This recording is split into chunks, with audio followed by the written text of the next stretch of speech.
leader of the resident pack decides that enough is enough. He is facing a rival who is fighting for his life, while for him, it is nothing more than a border skirmish. The one thing man and wolves have always had in common in these mountains are territorial disputes. Both want to establish their sovereignty over the lands they occupy and are prepared to kill for it.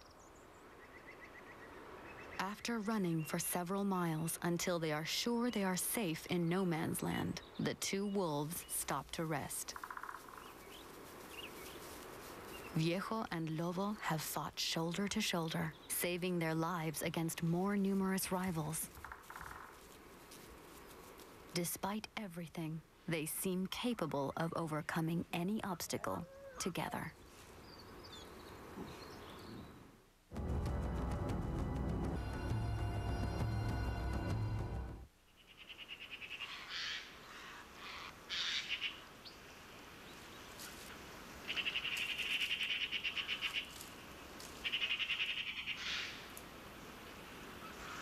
After resting for a few hours, the cawing of the crows wakes Lobo up. Something is happening. When he gets up, as always, he goes in search of his companion to continue the journey. But there is a smell that he recognizes, something coming from very close to him.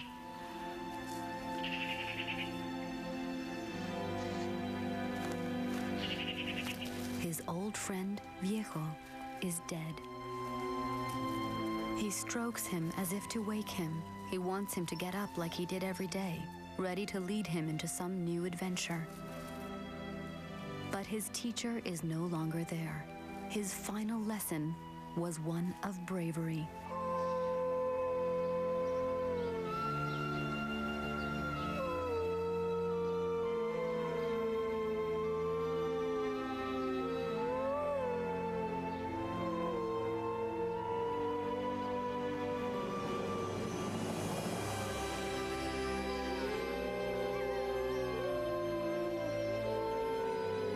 Across the mountains, the Requiem reaches the clan of the Mist, the pack in which he was born.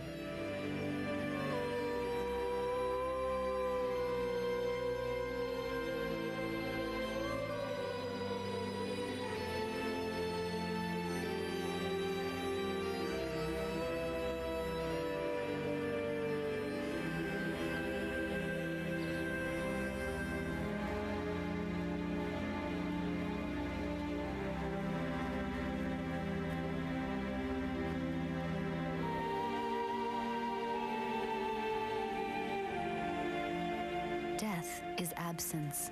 From now on, the world will be much more difficult for Lobo. He will have to face obstacles without the steady guidance of his tutor. He is a solitary wolf, with no land and no family. Now, he only has himself and the lessons that Viejo taught him.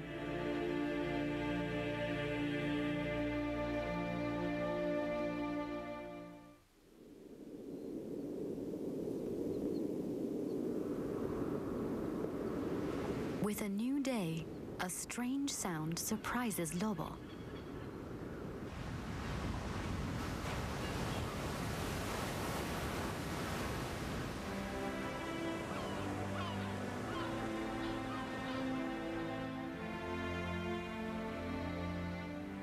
Behind the last rock, an endless horizon suddenly stretches before him.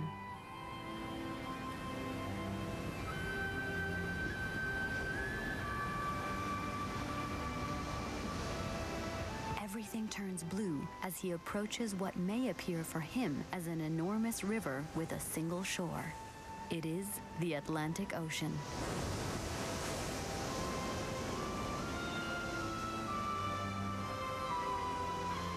Here in Galicia, there are still populations of wolves whose territories are by the sea.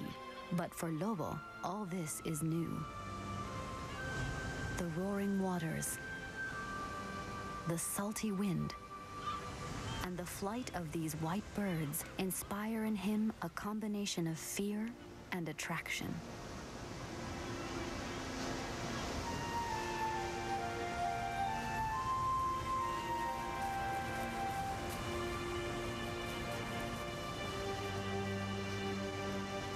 Perhaps this is where Viejo was bringing him.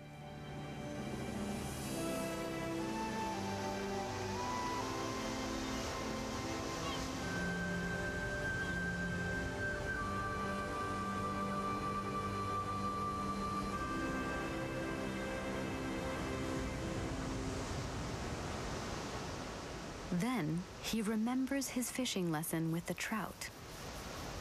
If those small pools of water contained food, down there, along the vast shore, there must be something larger. The intertidal strip of the Atlantic Ocean is an ecosystem teeming with life.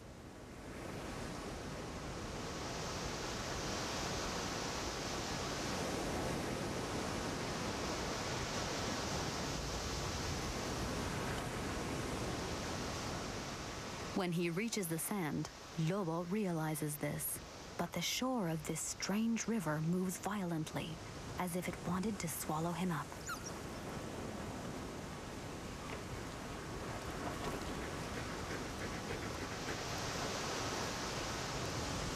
This is a very different place from everything he has known up to now. He is hungry. After walking for several miles, he detects food. The low tide has brought a gift from the sea. A strange animal that looks like a fish and smells like a mammal. A dolphin.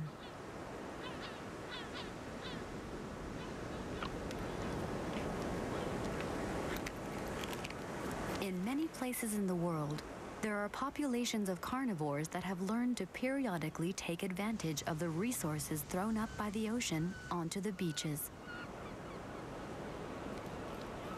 The dolphin's blubber is an excellent restorative meal for an undernourished wolf.